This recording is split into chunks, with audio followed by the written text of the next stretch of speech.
नमस्कार बच्चों। आज के इस वीडियो में हम डीसी मशीन के सबसे इम्पोर्टेंट मोटर के बारे में पढ़ने वाले हैं and that is called brushless DC motor. बच्चों, ब्रशलेस डीसी मोटर को आपने अदर सिनोनिम से भी समझा होगा, like BL motor. BL stands for brushless, या फिर BL DC motor means brushless DC motor. बच्चों, ब्रशलेस डीसी मोटर एक electronically commutated means turn on and turn off करना डीसी मोटर है जिसके अंदर ब्रशेस एब्सेंट होते हैं। बच्चों, अगर हम ट्रेडिशनल ब्रश डीसी मोटर की बात करें तो उसमें जो मेजर प्रॉब्लम था वो था ब्रशेस का टाइम के साथ डिकम्पोज होना।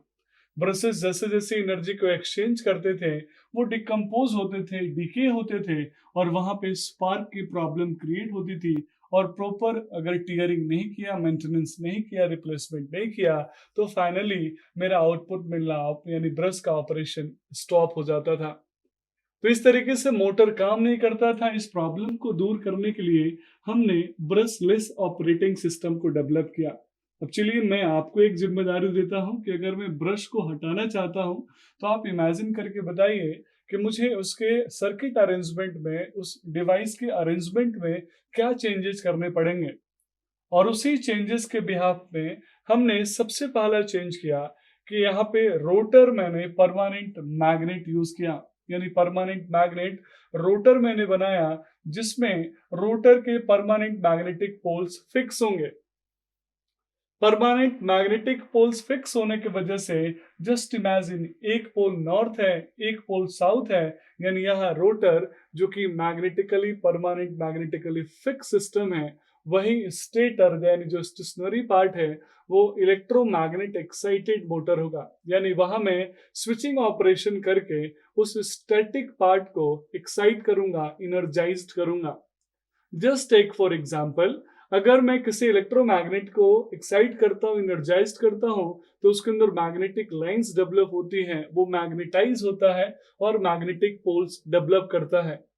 अगर हमने पेयर ऑफ कॉइल्स यूज किया है स्टेटर में, और अगर हम एक पेयर ऑफ कॉइल को इनर्जाइज कर रहे हैं और साइमल्टेनियसली रोटेट उसी पेयर ऑफ कॉइल के अक्रॉस अट्रैक्ट हो रहा है, कुछ ऐसा ही कंसेप्ट यहाँ परमानेंट मैग्नेट ब्रशलेस डीसी के अंदर डेवलप होता है।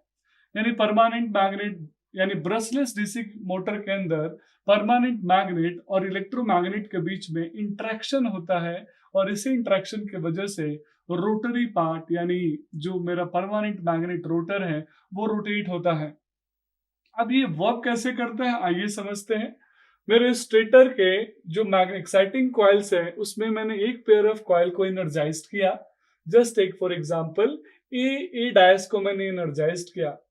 एक पोल नॉर्थ बना, दूसरा पोल साउथ बना, और इस पोल की अलाइनमेंट इस प्रकार हुई कि मेरे स्टेटर जो मेरा रोटर था जिसके परमानेंट मैग्नेटिक पोल्स हैं, वो रोटर इस स्टेटर के मैग्नेटिक पोल्स, इलेक्ट्रोमैग्नेटिक पोल्स की तरफ अट्रैक्ट होगा, और अट्रैक्ट होने की वजह से रोटर रोटेट करेगा। जैसे ही रोटर रोटेट करके मैग्नेटिकली लॉक होने की कोशिश करेगा, उसी कंडीशन में मैं जो ए डैश है उसको डी एनर्जाइज कर दूंगा, और लेट बी डैश को मैंने नेक्स्ट पेयर ऑफ पोल को मैंने एनर्जाइज कर दिया।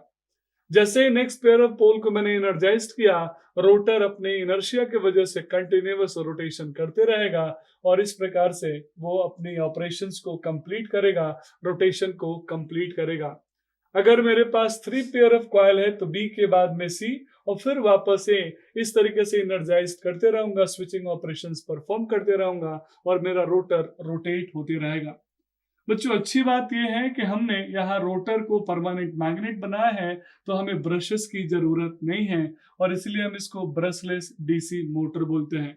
एक बेसिक प्रॉब्लम क्रिएट होता है कि अगर मल्टीपल कॉइल्स हैं तो अगर एक कॉइल को मैं एनर्जाइज कर रहा हूं तो रिमेनिंग कॉइल में उस कॉइल की वजह से इंडक्शन जो होगा वो उसको अपोज करते हैं, उसके मैग्नेटिक पोल को अपोज करते हैं।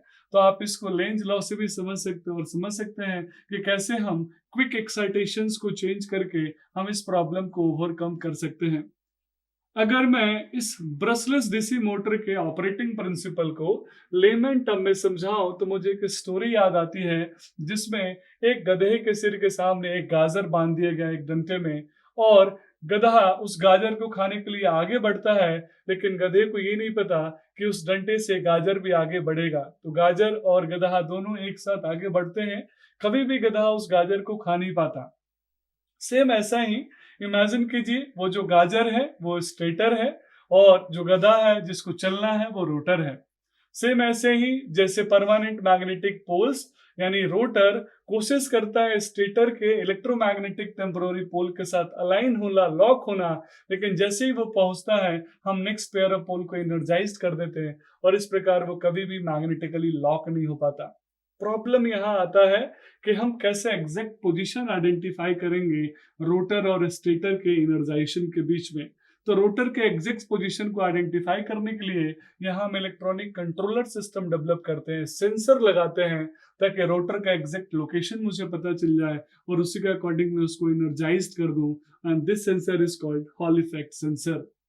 तो बच्चों ब्रशलेस डीसी मोटर के अंदर ब्रशेस नहीं होती, इसीलिए इसके अंदर बेनिफिट्स ज्यादा है as compare to traditional motors. तो आइए हम एडवांटेजेस की बात कर लेते हैं।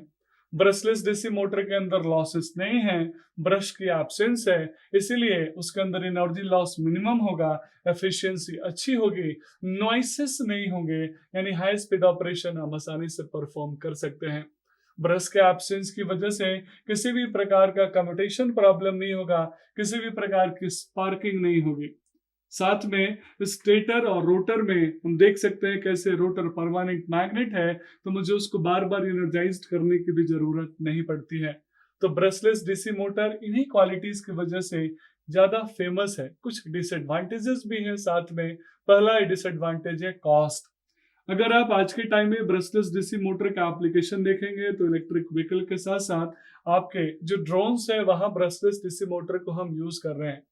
इन डिवाइसेस की जो इनिशियल कॉस्टिंग बढ़ती है उसके पीछे रीजन यही है क्योंकि ब्रशलेस डीसी मोटर की जो कॉस्ट है वो काफी हायर है। साथ में बच्चों अगर हम एप्लीकेशंस को और डिटेल में एनालाइज करना चाहें तो आसानी से प्रैक्टिकली देख सकते हैं कि हमारे आसपास आज के टाइम में चाहे वो फैन हो जिसमें हम ट्रेडिशनल इंडक्शन मोटर यूज किया करते थे, आज हम ब्रशलेस डीसी मोटर यूज कर रहे हैं क्योंकि नॉइस फ्री है, लाइट इन वेट है और इकोनॉमिकल है। बस प्रॉब्लम है इनिशियल इन्वेस्टमेंट यानी स्टार्टिंग कॉस्ट हाइयर है। That's all about this video. Thank you so much.